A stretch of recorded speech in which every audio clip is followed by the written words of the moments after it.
Eu convido você para começarmos a leitura, lendo inicialmente o verso 18, todos a uma só voz, toda a igreja, vamos juntos, verso 18, consolai-vos, pois, uns aos outros com estas palavras.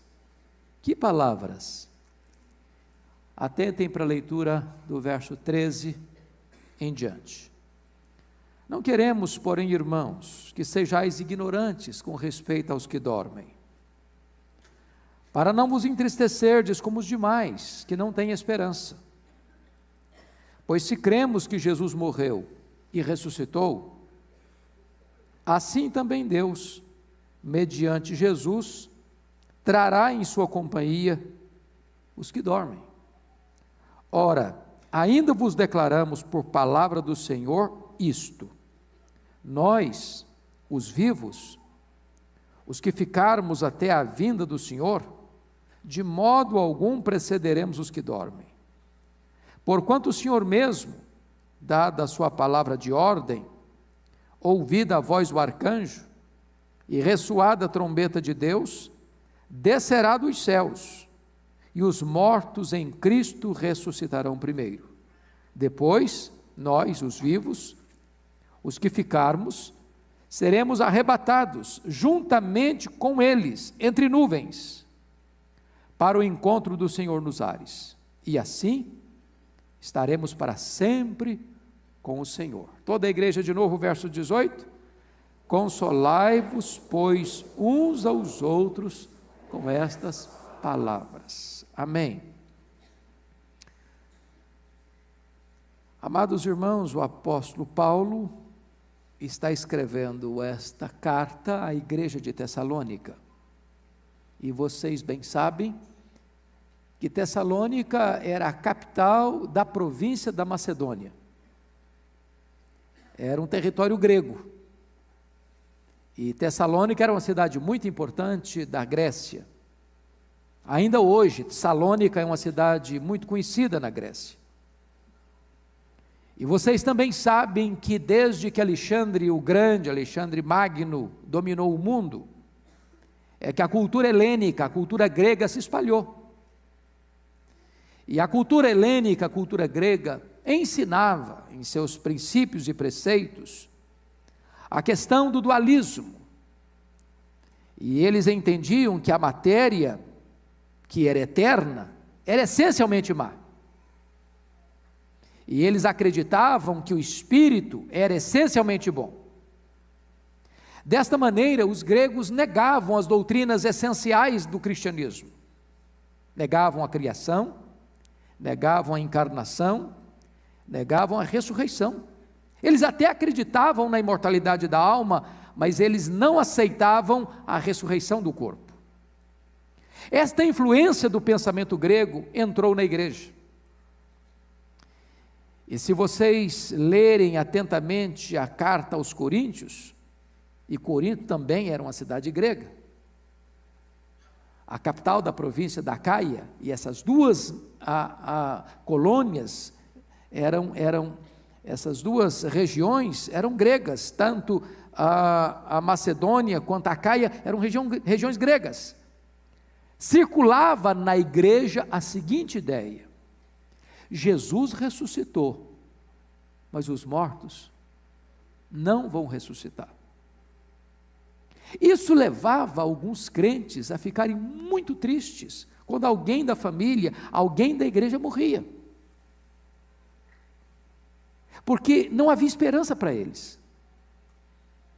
Então, para corrigir essa deficiência doutrinária, porque nada traz mais tristeza e desesperança para o ser humano que a falta da boa doutrina, que a falta do ensinamento bíblico correto, Paulo escreve para corrigir esse problema e para injetar no coração daqueles irmãos o verdadeiro consolo que emana da verdade, que emana das Escrituras.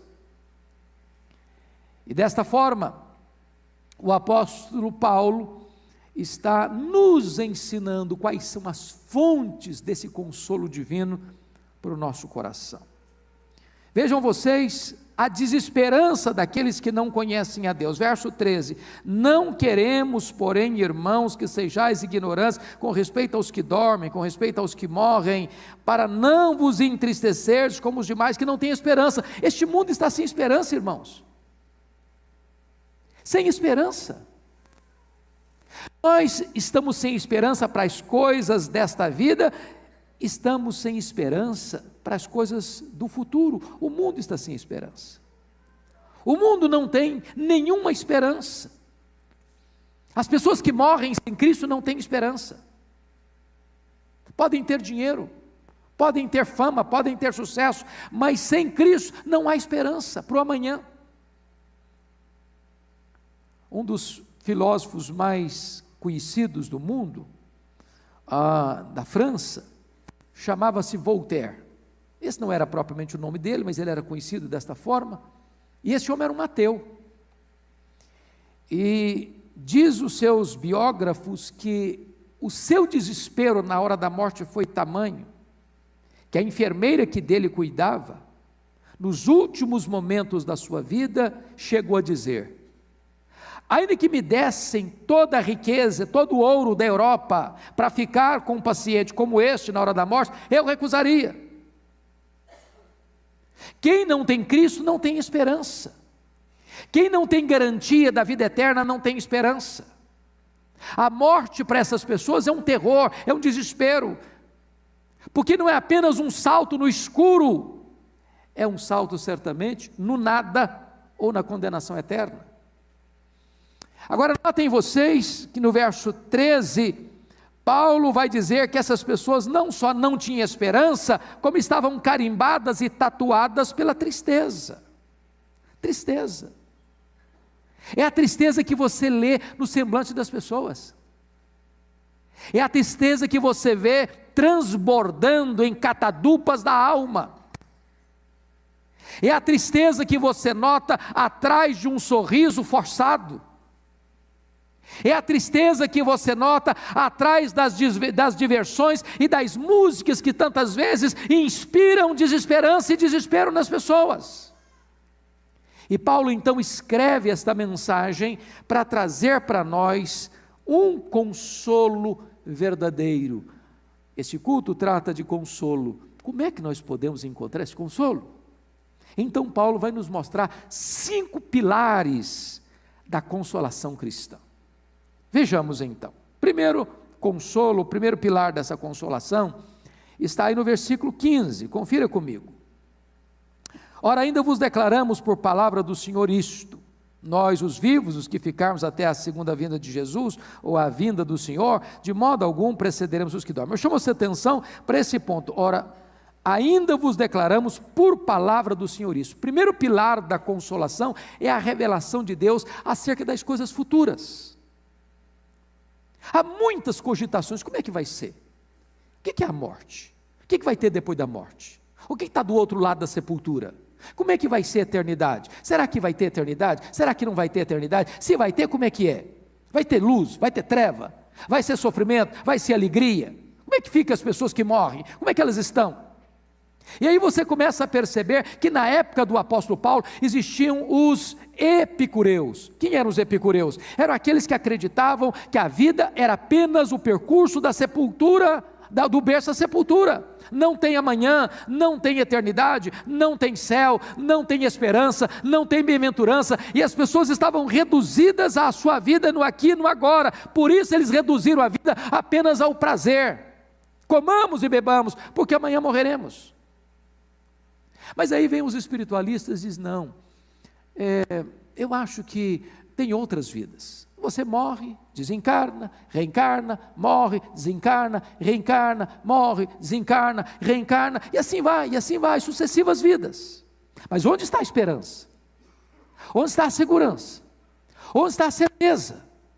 Outros dizem, não, morre, vai para um purgatório, lá é um fogo, igual o fogo do inferno, e lá você vai ser depurado, lá você vai ser purificado. Quando você já estiver depurado e purgado de todos os seus erros, de todos os seus pecados, então você estará habilitado para entrar na bem-aventurança eterna. Mas onde está o consolo disso? Onde está a consolação? Onde está a segurança? Onde está a certeza? O apóstolo Paulo começa a dizer o seguinte: eu não vou tratar das questões futuras por uma cogitação humana, por uma revelação de algum profeta heterodoxo, que porventura aí meditando nas coisas, começa a ensinar as coisas sem saber. Não é o que eu vou falar, eu não vou falar de mim mesmo, eu vou falar por revelação de Deus.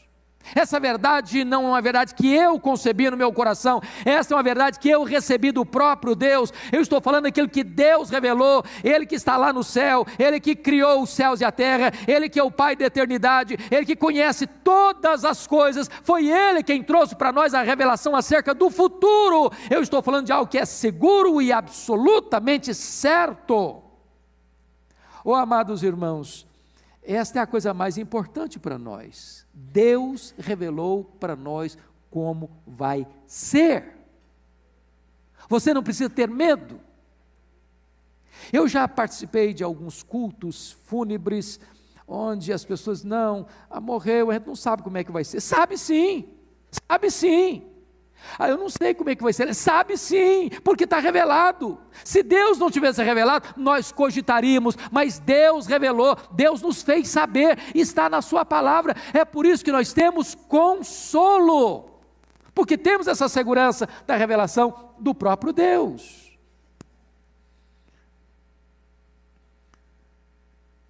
A segunda coisa, o segundo pilar dessa consolação, confiram comigo, estão nos versos 14 e 15. Você pode ler comigo os versos 14 e 15? Vamos juntos? Pois se cremos que Jesus morreu e ressuscitou, assim também Deus, mediante Jesus, trará em sua companhia os que dormem.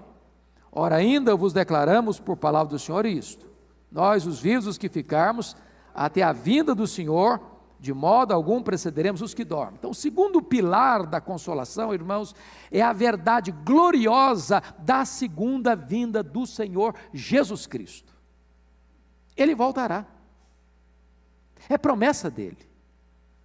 De que maneira ele voltará? Primeiro, ele voltará pessoalmente. Ele não mandará um emissário, um representante. Ele pessoalmente voltará. Está escrito em Atos 1, versículo 11: varões galileus, por que estáis olhando para as alturas? Esse Jesus que viste subir, deste mesmo modo descerá nas nuvens.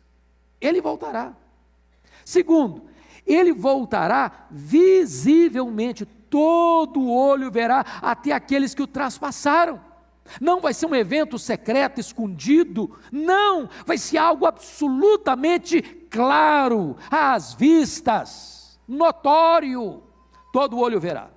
Terceiro, como é que ele voltará? Ele voltará audivelmente, ao ressoar da trombeta de Deus. Vai ser algo tão estrondoso que até mesmo surdos poderão ouvir. Certamente vai ser o fato mais estrondoso, apoteótico da história da humanidade, a gloriosa segunda vinda do Senhor Jesus. Como ele voltará? Quarto lugar, ele voltará repentinamente, vai ser como um relâmpago que risca os céus do oriente ao ocidente. Vai ser desta maneira que ele voltará, repentinamente. O apóstolo Paulo diz que será assim, num instante, num abrir e fechar de olhos, ele voltará. Ele voltará, os mortos ressuscitarão, e os que estiverem vivos serão transformados e arrebatados para encontrar o Senhor Jesus nos ares. Como ele voltará? Quinto lugar, ele voltará inesperadamente, vai ser como ladrão, não manda aviso, chega de súbito, chega de surpresa, chega quando não se está esperando. É por isso que a palavra de Deus diz: vigiai, porque não sabeis nem o dia, nem a hora. Então é hora de você parar e se preparar para a gloriosa volta do Senhor Jesus. Como ele voltará? Sexto lugar, ele voltará inescapavelmente. Será como uma mulher que está para dar à luz. Quando uma mulher está para dar à luz, não dá para contornar a situação, tem que dar à luz. Ela não tem como fugir. Assim também vai ser a gloriosa volta do Senhor Jesus, inescapavelmente. E se você ler o relato de Apocalipse capítulo 6, versos 12 a 17, aquele dia vai ser um dia de luz para uns e de trevas para outros, de alegria para uns e de tormento para outros, e os homens que não tiveram um encontro com Cristo, eles vão tentar se esconder nas cavernas, eles vão pedir que os rochedos caiam sobre eles, eles vão pedir para si a morte, porque eles terão que enfrentar a ira do Cordeiro de Deus, porque aquele que virá vai se assentar no trono e vai julgar as nações.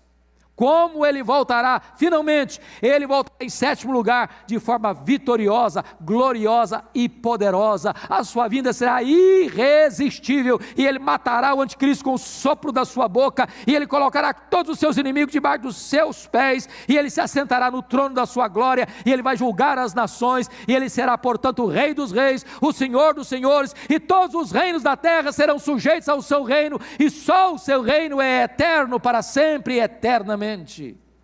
Ele voltará. Mas notem vocês que quando ele voltar, vai acontecer algo maravilhoso. Versículo 14, somos informados assim, preste atenção: pois se cremos que Jesus morreu e ressuscitou, assim Deus também, mediante Jesus, trará em sua companhia os que dormem. Notem que o propósito de Paulo ao escrever esse texto era exatamente para corrigir o problema doutrinário de alguém morrer, crente morrer, e estar sem esperança. Então vamos entender isso. Vamos entender isso. Primeiro, o que significa essa expressão, os que dormem? Os que dormem. Porque essa é uma figura de linguagem. E é claro que o apóstolo Paulo não está falando aqui que é a alma que dorme. Porque a alma não dorme. A alma não morre. Absolutamente não. Ele está usando uma figura de linguagem para o corpo. Quando um crente morre e ele é sepultado, na linguagem bíblica ele está dormindo. Dormindo. E essa ideia de dormir sugere-nos três coisas. Primeiro, quem dorme está descansando.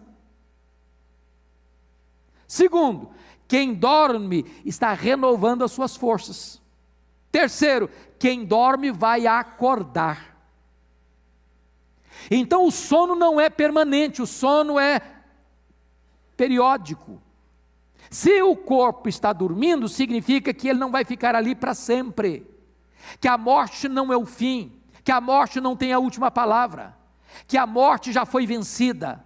Quando um crente morre, ele não morreu para você dizer adeus. Quando um crente é sepultado, você diz até logo.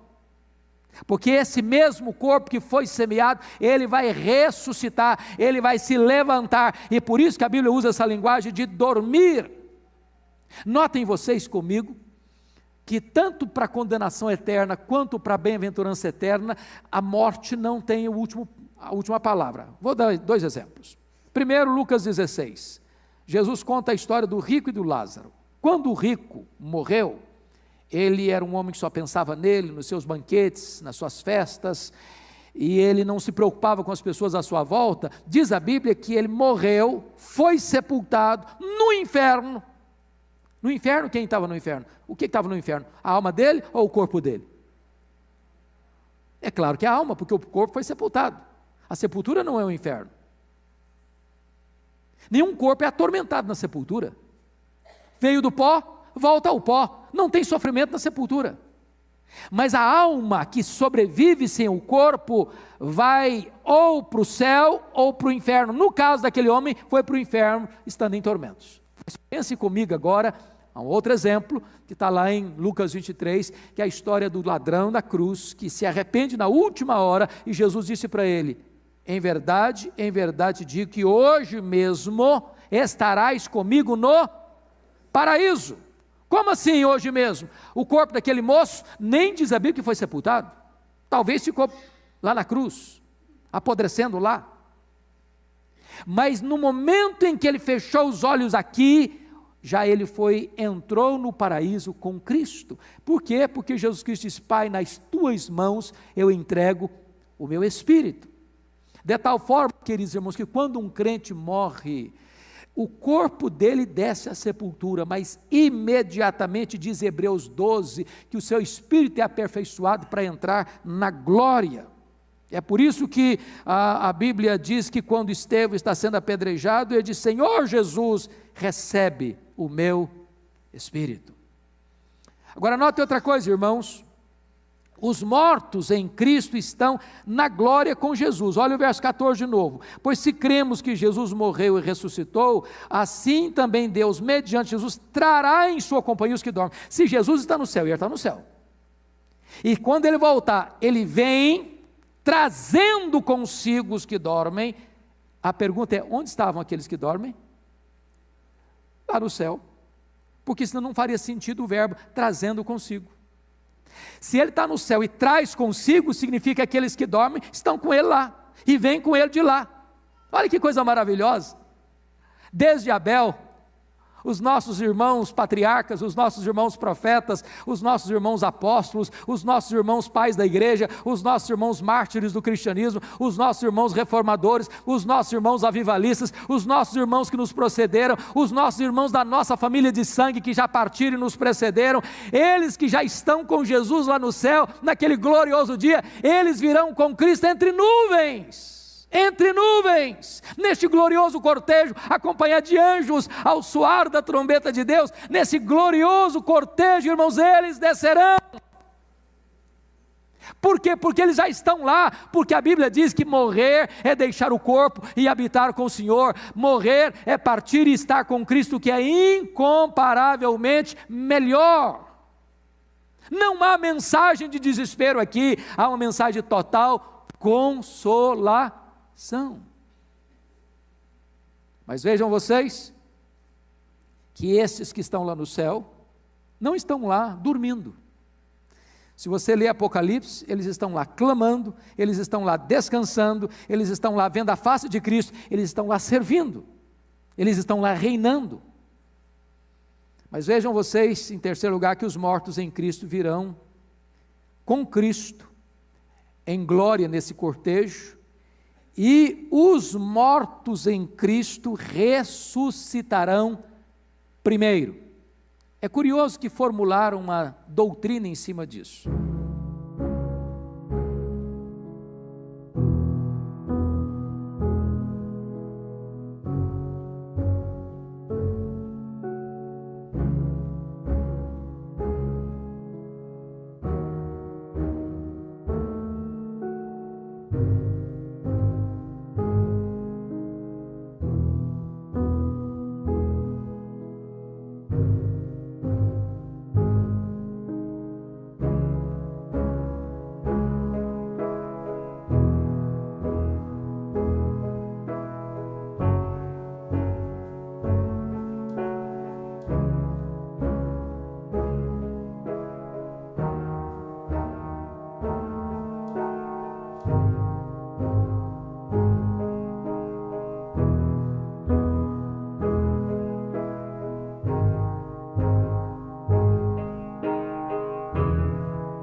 colocando o primeiro aqui fora do lugar. Então diz o seguinte, que quando Jesus voltar, os mortos em Cristo restarão primeiro. Depois os ímpios que morreram vão ressuscitar 1000 anos depois. Não é isso que o texto está dizendo. O texto não está dizendo que vai ter uma ressurreição de crentes e depois, mais tarde, uma ressurreição de não crentes. Na verdade, vai ser uma única vinda, não tem vinda secreta e vinda visível, é uma única vinda. Não tem 2 ou mais ressurreições, é uma única ressurreição. Está escrito em João 5, 28 e 29, que os mortos ouvirão a sua voz e sairão do túmulo, uns para a ressurreição da vida, outros para a ressurreição do juízo. Mas o que Paulo está nos ensinando aqui, é que quando Jesus voltar, haverá 2 tipos de pessoas. Primeiro, aquelas que já morreram, cujo corpo está na sepultura, cuja alma ou espírito está no céu, que vem com Jesus na sua segunda vinda. Então o que ele está dizendo é o seguinte: quando Jesus voltar, a primeira coisa que vai acontecer é a ressurreição dos que estiverem mortos. Só depois, em seguida, virá a transformação dos que estiverem vivos. Em outras palavras, não há prejuízo para aquele que morre em Cristo Jesus, por 2 motivos. Primeiro, porque se ele morre, ele já começa a desfrutar o céu, já começa a desfrutar das bem-aventuranças eternas. Ele já começa a desfrutar daquilo que nenhum olho viu, nenhum ouvido ouviu, nem jamais subiu ao coração do homem. Daquilo que, conforme o hino diz, nem metade da glória celeste jamais foi contada ao mortal. Daquilo que Paulo viu no terceiro céu, diz, não é lícito ao homem referir a grandeza dessa revelação. Mas, em segundo lugar, não é prejuízo para quem morre em Cristo, porque quando houver o glorioso dia da segunda vinda de Cristo, os mortos em Cristo ressuscitarão primeiro, e só depois os que estiverem vivos serão transformados para serem arrebatados e encontrar o Senhor Jesus nos ares. Então, meus amados irmãos, nós choramos num funeral, choramos, claro que choramos, mas não choramos de desespero, não choramos de falta de consolo, choramos de saudade, mas temos a plena segurança de que aqueles que morreram em Cristo já estão na glória e nos precederão na glorificação. Isso é consolo, isso é consolo. Agora notem vocês, por favor, algo glorioso. O terceiro pilar deste consolo, versículos 15 e 16, podemos ler juntos? Vamos lá? Ora, ainda vos declaramos por palavra do Senhor isto: nós, os vivos, os que ficarmos, até a vinda do Senhor, de modo algum precederemos os que dormem, porquanto o Senhor mesmo, dada a sua palavra de ordem, ouvida a voz do arcanjo, e ressoada a trombeta de Deus, descerá dos céus, e os mortos em Cristo ressuscitarão primeiro. Então o terceiro pilar da consolação é a ressurreição dos mortos. Ressurreição dos mortos.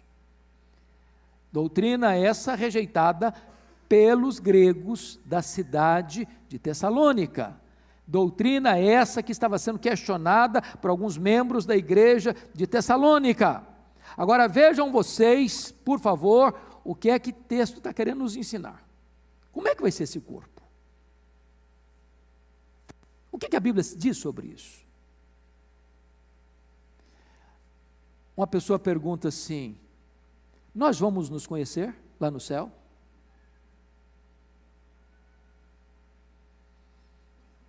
E a resposta certa, segura, categórica é claro, é óbvio. Você já pensou morar com alguém por toda a eternidade sem saber quem ela é? Faz sentido isso?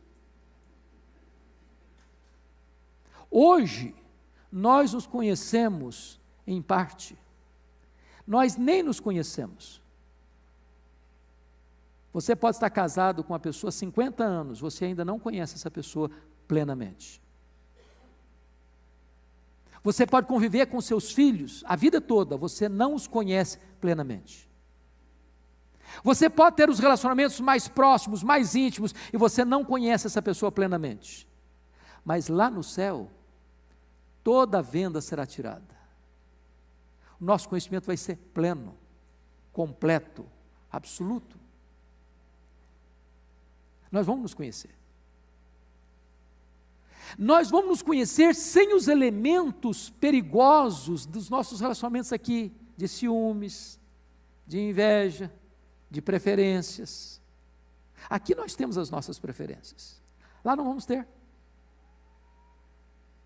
É claro que nesse corpo da ressurreição, nós não teremos os mesmos níveis de relacionamento aqui. Um dos maiores equívocos é a doutrina mormon, que às vezes até entra na igreja evangélica, de alguém achar que por ser casado aqui 1, 2, 5, 10, 20, até 50 anos, quando morre, vai continuar o casamento lá no céu. Não vai continuar. Então aproveite enquanto você tem, porque depois não vai ter mais. Alguns dizem, ainda bem, porque está pesado.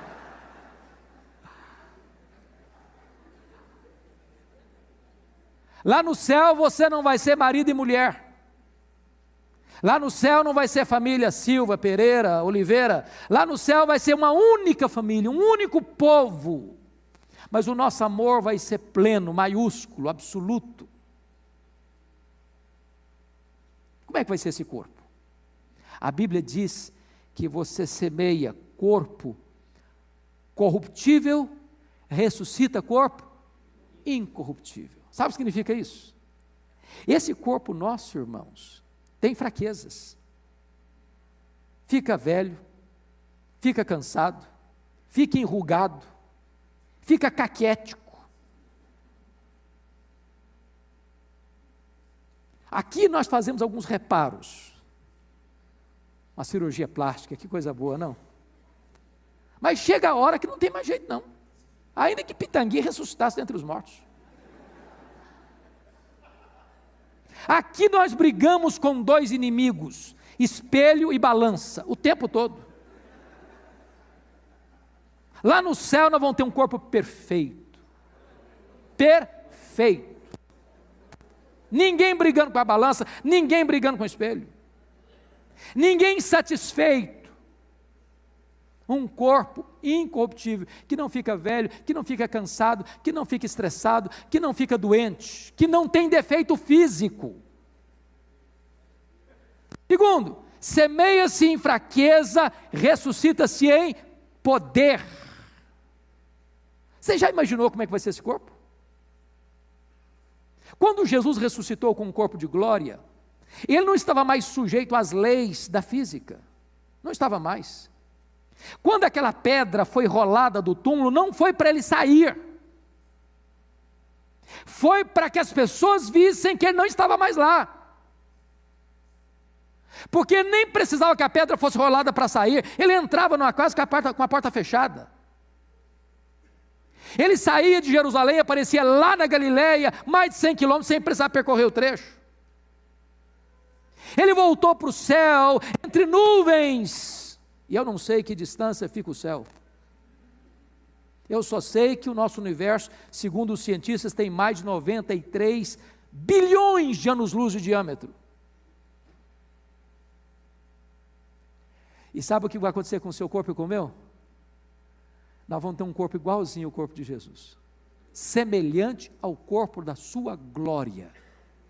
Todo o vasto universo de Deus restaurado vai ser o nosso habitat, e nós vamos ter esse corpo poderoso.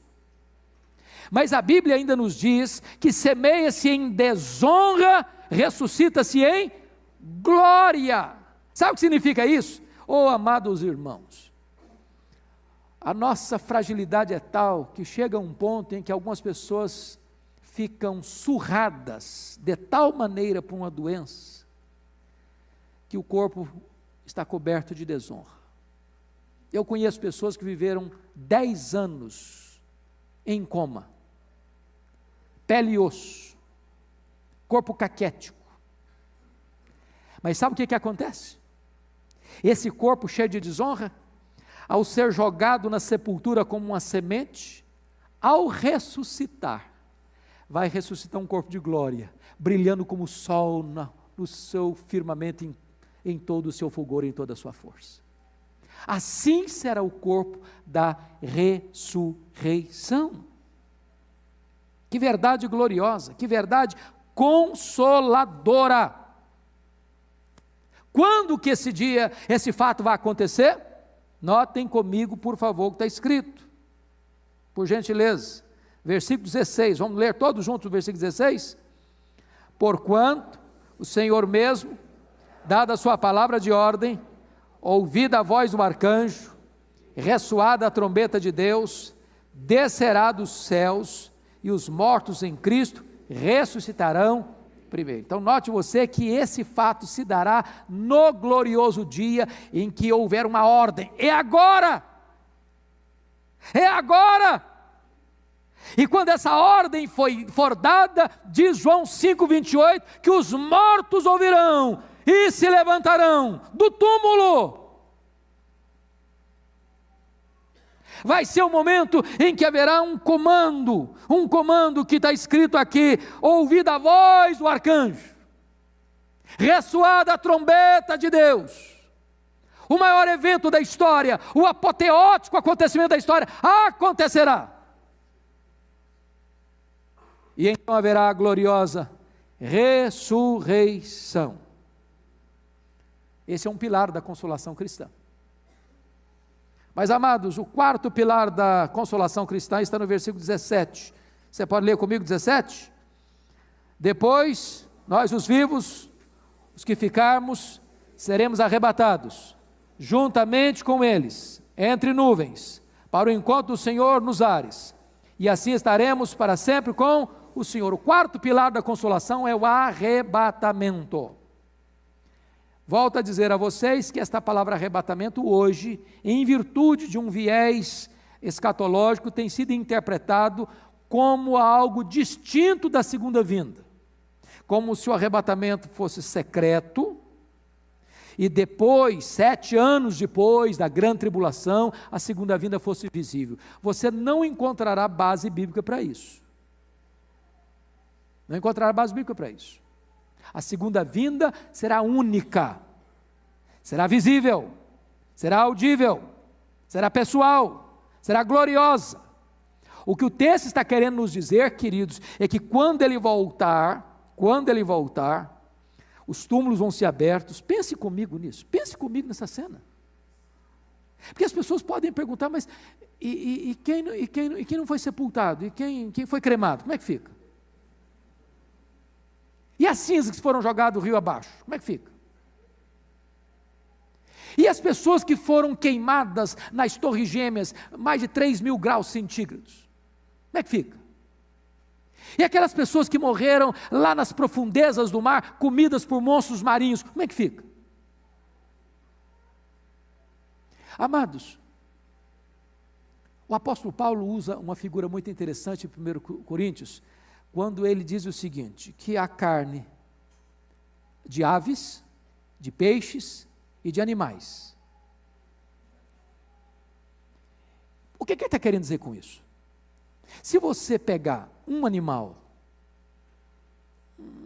doméstico, que você ama tanto, fica dentro da sua casa, e ele morrer, e você for lá e jogá-lo na terra, vai virar pó.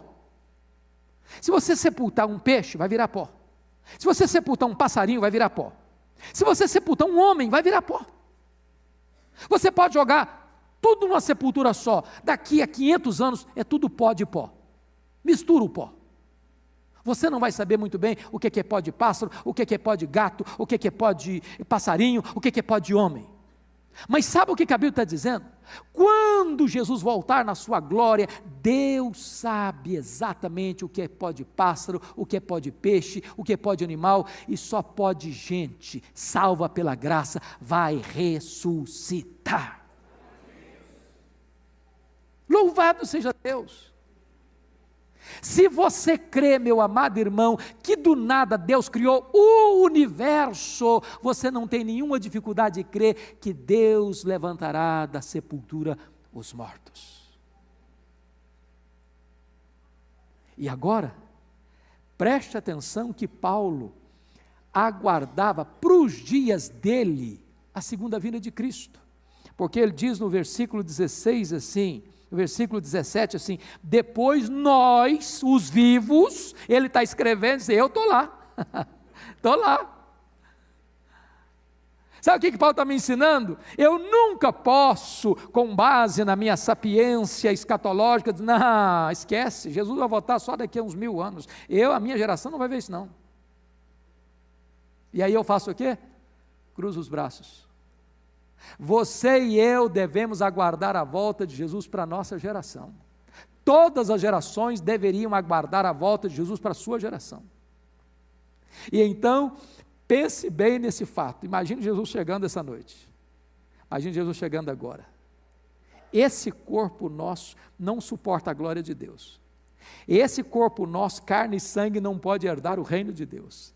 Então vai existir um fato tão glorioso, uma metamorfose, aquela mesma experiência que Jesus viveu lá no Monte da Transfiguração. O seu rosto foi transfigurado, o seu corpo foi transfigurado, as suas vestes foram transfiguradas, o seu rosto brilhava como o sol, as suas vestes como luz. Aquilo era na verdade uma antecipação de como vai ser a glória celeste, como vai ser o corpo da ressurreição, e é com esse corpo de glória que vai mudar tudo, vai ter uma transformação imediata, e nós receberemos um corpo novo, e aquele que está cansado vai ficar forte, aquele que é criança vai ficar adulto, aquele que é velho vai ficar absolutamente robusto, e todos nós, num corpo perfeito de glória, subiremos entre nuvens para encontrar o Senhor Jesus nos ares, e assim estaremos para sempre com o Senhor.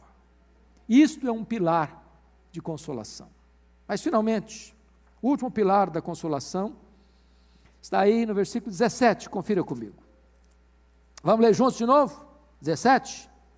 Depois nós, os vivos, os que ficarmos, seremos arrebatados juntamente com eles entre nuvens para o encontro do Senhor nos ares, e assim estaremos para sempre com o Senhor.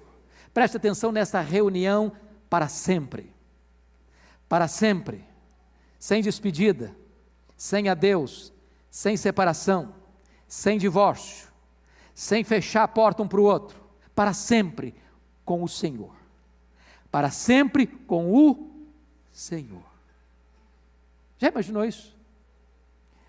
A Bíblia não teria uma outra linguagem mais poética e mais profunda para nos ilustrar isso do que a grande festa das bodas do Cordeiro. Esse vai ser o grande dia, que Jesus ansiou, que vai comer a Páscoa novamente conosco naquele dia. Vai ser a festa. E a festa das bodas do Cordeiro, como pano de fundo do casamento judaico, tinha algumas fases. Primeiramente, o compromisso do noivo. Houve um momento, amado, que quando você creu em Jesus, ele assumiu um compromisso com você. Você é a noiva, ele é o noivo. E agora tem a segunda fase, que era a preparação para o casamento. Nós estamos nessa fase da preparação. Quem está adornando a sua noiva é o próprio noivo. A terceira fase era a vinda do noivo para a casa da noiva, para encontrar a noiva. Esse dia não era marcado, era surpresa. Cabia a noiva ficar pronta, preparada, na expectativa. Então se gritava, eis o noivo! E então vinha a última parte, quando o noivo pegava a noiva e levava para a casa do seu pai, e havia uma grande festa de casamento. Jesus voltará e nos levará para a casa do pai, e nós entraremos nesta festa, no melhor lugar, o céu, com as melhores companhias, os remidos, os lavados no sangue do Cordeiro, a festa com o melhor cardápio, o pão da vida, quem comer nunca mais vai ter fome, a água da vida, quem beber nunca mais vai ter sede. Esta festa nunca mais vai acabar. O céu não é monótono, o céu é dinâmico. Sabe por quê? Porque nós estaremos com Ele. Nós o conheceremos mais e mais, mais e mais, mais e mais, mais e mais, e nunca chegaremos o dia em que possamos dizer, agora eu já conheço tudo, não tem mais nada para conhecer, porque Ele é inesgotável no seu ser. Sabe mais? Nós o serviremos, nós trabalharemos. Já pensou nisso? Quem não gosta de trabalhar está encrencado, não? O que eu acho lindo é que o trabalho não é maldição, o trabalho é uma bênção. foi criado por Deus antes do pecado e permanecerá na nossa vida depois da glorificação. Se agora eu consigo fazer coisas tão maravilhosas com um corpo tão frágil, imagine você o que você não poderá fazer com um corpo 100% turbinado com a glória de Deus. Então Paulo conclui o seu sermão, a sua mensagem, com o versículo 18. Eu convido a igreja a ficar em pé para nós lermos o versículo 18. Vamos juntos? Há uma só voz, com a voz bem clara, bem eloquente, toda a igreja. Consolai-vos, pois, uns aos outros com estas palavras. Notem vocês que não é apenas você se consolar com essas palavras, mas consolai-vos uns aos outros. Você que foi consolado, precisa ser instrumento de consolação. Que Deus nos abençoe. Vamos orar. Amado Deus, a Tua palavra é preciosa, e ela é a fonte do nosso consolo. E nós queremos, Deus, nos apropriar destas gloriosas verdades, porque já fomos remidos na cruz, mas seremos glorificados na segunda vinda de Cristo. E nós teremos então o privilégio e a bênção de estarmos na Tua presença, numa festa sem fim, Te servindo com alegria, por toda a eternidade, desfrutando das venturas eternas que Tu preparaste para aqueles que Te amam. Então, Deus, se há alguém triste aqui nesta noite, consola esse coração. Se alguém está aqui, meu Deus, enlutado, passando momentos tão difíceis, traga à memória desta pessoa as glórias do céu. Se tem alguém, meu Deus, aqui que tem medo do amanhã, medo da morte, medo do futuro, que nesta noite esta pessoa se renda aos pés do Salvador. Se há alguém aqui, meu Deus, ainda com insegurança, como é que vai ser, que agora mesmo se aproprie das verdades da Tua palavra e encontre nesta palavra pleno consolo para a sua vida. Assim oramos, em nome de Jesus.